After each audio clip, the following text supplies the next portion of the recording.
Uniform civil code क्या है? Uniform civil code से क्या मुस्लिम पर्सनल लॉ बोर्ड को खत्म करने की कोशिश है? यूनिफॉर्म सिविल कोड का क्या सिर्फ और सिर्फ मुसलमानों पर असर पड़ेगा? यूनिफॉर्म सिविल कोड का क्या हिंदुओं पर भी कोई असर है? यूनिफॉर्म सिविल कोड आने से क्या जो दक्षिण भारत में परिवार में शादियां होती हैं वो प्रथा खत्म हो जाएगी? यूनिफॉर्म सिविल कोड आने से क्या जो आदिवासी समाज में एक से ज्यादा पत्नी रखने की प्रथा है या अधिकार है वो खत्म हो जाएगा? यूनिफॉर्म सिविल कोड लाने से क्या दूसरे धर्मों में शादी करने वाले जो स्पेशल मैरिज एक्ट हैं वो भी खत्म हो जाएंगे? यूनिफॉर्म सिविल कोड लाने से वो जो अनडिवाइडेड फैमिली एक्ट है क्या वो खत्म हो जाएगा?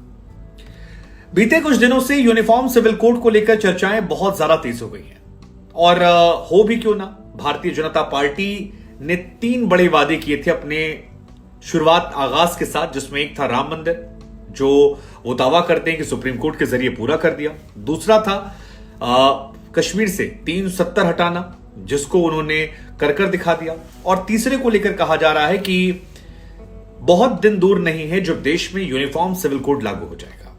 यूनिफॉर्म सिविल कोड से सबसे ज्यादा जो शिकायतें हैं वो मुस्लिम समाज को है। वो ये कहता है कि मुस्लिम पर्सनल लॉ बोर्ड की बात तो मानेंगे, लेकिन यूनिफॉर्म सिविल कोड को लेकर कई सारे सवाल हमारे मन में हैं, तो आज उन सवालों के जवाब हम अब सबसे पहला सवाल तो ये है कि यूनिफॉर्म सिविल कोड की चर्चा इस वक्त क्यों हो रही है? तो अगर आपको यह समझना है तो आपको प्रधानमंत्री मोदी का हाल फिलहाल का जो बयान है वो सुनना पड़ेगा, जिसमें प्रधानमंत्री कहते हैं कि एक ही परिवार के 2 लोगों के लिए अलग अलग तरह के नियम नहीं हो सकते हैं। प्रधानमंत्री ये भी कहते हैं कि ऐसी दोहरी व्यवस्था से आखिर घर कैसे चलेगा? सुप्रीम कोर्ट ने बार बार कहा है, सुप्रीम कोर्ट बार बार डंडा मारता है। वो कहता है कि यूनिफॉर्म सिविल कोड जो है वो आप लाइए, लागू कीजिए, लेकिन वोट बैंक के भूखे लोग जो हैं वो इसमें अड़ंगा लगाते रहते हैं। यूनिफॉर्म सिविल कोड यानी यूसीसी को हम लाएंगे और बीजेपी सबके साथ सबके विकास की भावना से काम कर रही है। ये प्रधानमंत्री का स्टेटमेंट है जब मंगलवार को बीजेपी कार्यकर्ताओं को संबोधित कर रहे थे। और यहीं से चर्चा तेज हो गई कि क्या बीजेपी का अगला जो बड़ा एजेंडा है वो यूनिफॉर्म सिविल कोड है। 2024 के इलेक्शन के कॉन्टेक्स्ट में इसका कितना असर होगा, इसका फैसला हम आप पर छोड़ देते हैं। क्या यह मुसलमानों को उकसाने वाला मसला है, यह भी हम आप पर छोड़ते हैं। क्या यह देश में सबको बराबर करने का एक बड़ा मसला है, मौका है? यह भी अपने आप में एक बड़ा सवाल है जिसको लेकर चर्चा चल रही है। लेकिन अगर आपको यह समझना है तो आपको जानना पड़ेगा कि यूनिफॉर्म सिविल कोड है क्या, और यह बहुत ही आसान शब्दों में हम आपको समझाने वाले हैं। तो किसी भी देश में दरअसल 2 तरह के कानून होते हैं। एक होता है क्रिमिनल कानून और दूसरा होता है सिविल कानून। और यही जो आमतौर पर कानून है वो लगभग हर देश में पाए। अब क्रिमिनल कानून जो है उसमें आप चोरी, मारपिटाई, लूट, डकैती, हत्या या जितने भी आरोप हैं, प्रत्यारोप हैं, उनको लेकर आते हैं।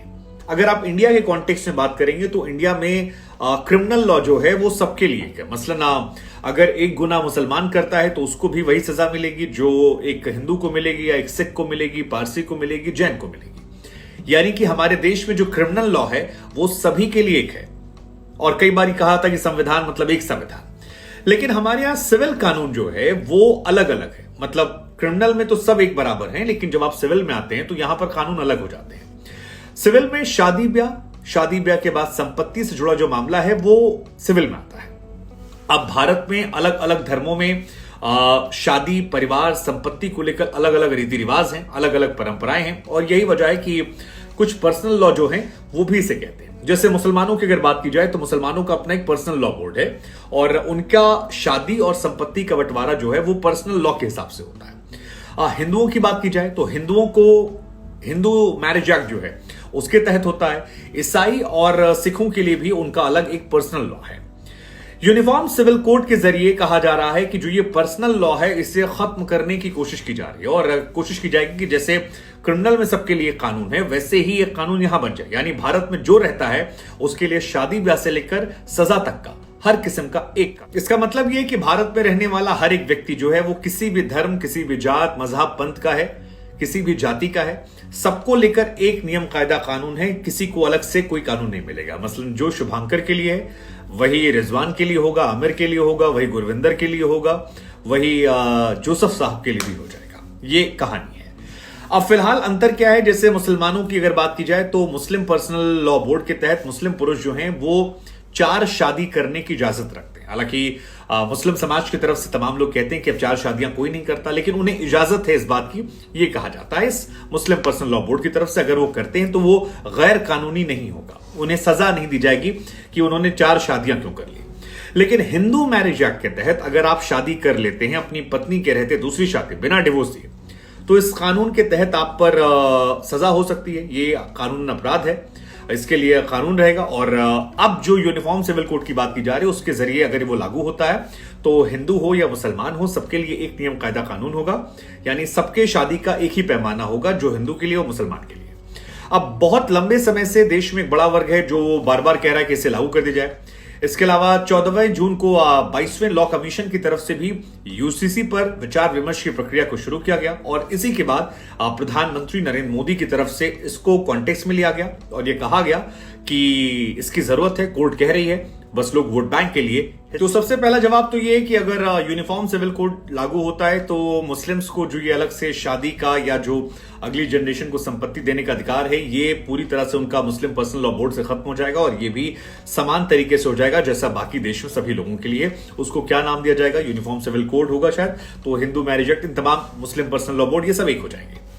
अब मुसलमानों का सबको पता है, 4 शादी की बात हो, संपत्ति ट्रांसफर की बात हो, शादी करने के तरीकों की बात हो, ये तमाम चीजें एक पैमाने पर आ जाएंगे।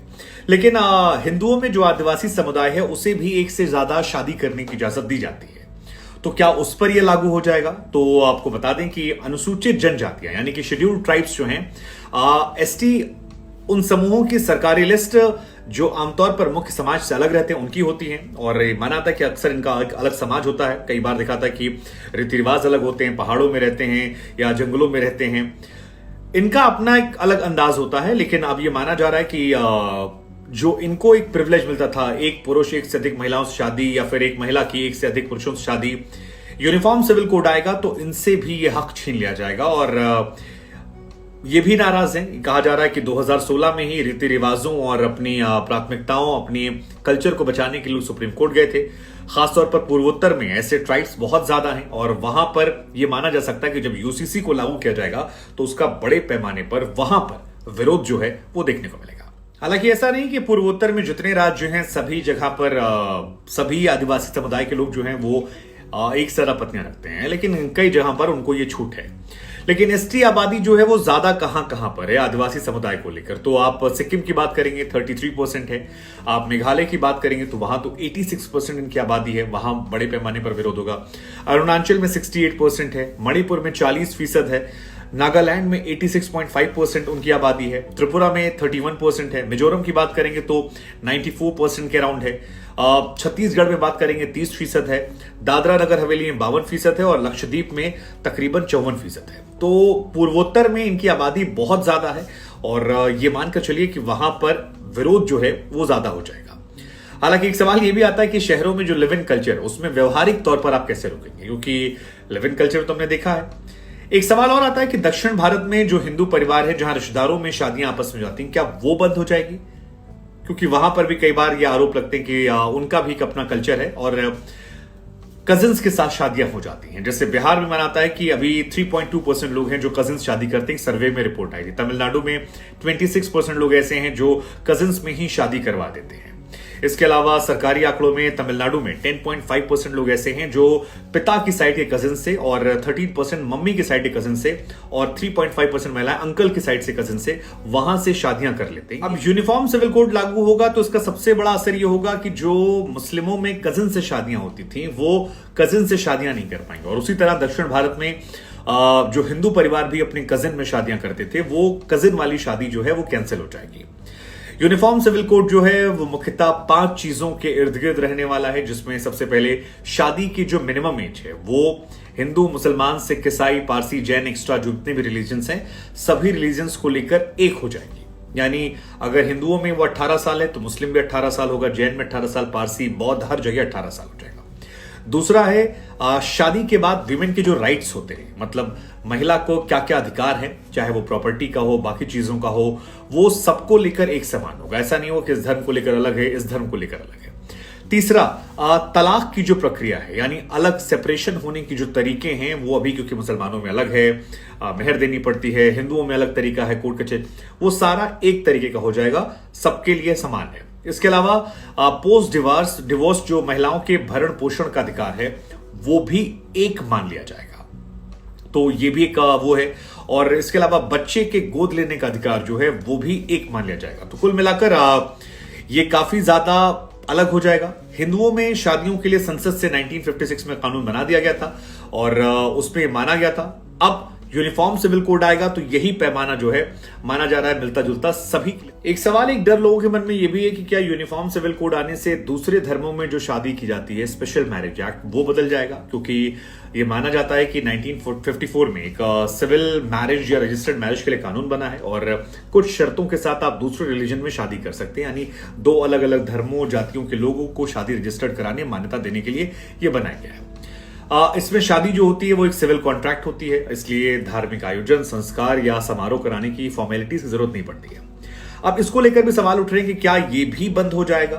बहुत सारे लोगों की तरफ से बात की गई, लेकिन जो मोटी मोटी बात निकल कर आ रही है वो ये कि ये बंद नहीं होगा, क्योंकि अब तक जहां पर हो रहा है वहां पर पर्सनल लॉ या फिर धार्मिक आधार पर ऐसी शादियां हो रही हैं, लेकिन यूनिफॉर्म सिविल कोड जो है वो इक्वेलिटी की बात कर रहा है। तो ऐसे में इक्वेलिटी में जो स्पेशल मैरिज एक्ट है वो खत्म नहीं होगा।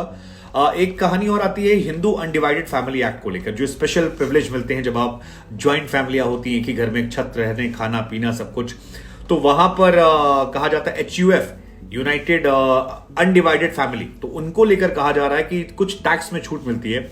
शायद ऐसा हो सकता है कि वो अनडिवाइडेड जो एक्ट है अब तक उसमें, क्योंकि हिंदुओं को प्रिविलेज मिलता है, तो शायद उसमें थोड़ा सा नुकसान हो सकता है। लेकिन कुल मिलाकर ये मामला जो है काफी सेंसिटिव है और अब इस मामले को लेकर सियासत जो है बड़े पैमाने पर है। हमें लगा हम आपसे पूछने, क्या देश को यूनिफॉर्म सिविल कोड की जरूरत है? क्या ये सही समय है? इसका क्या असर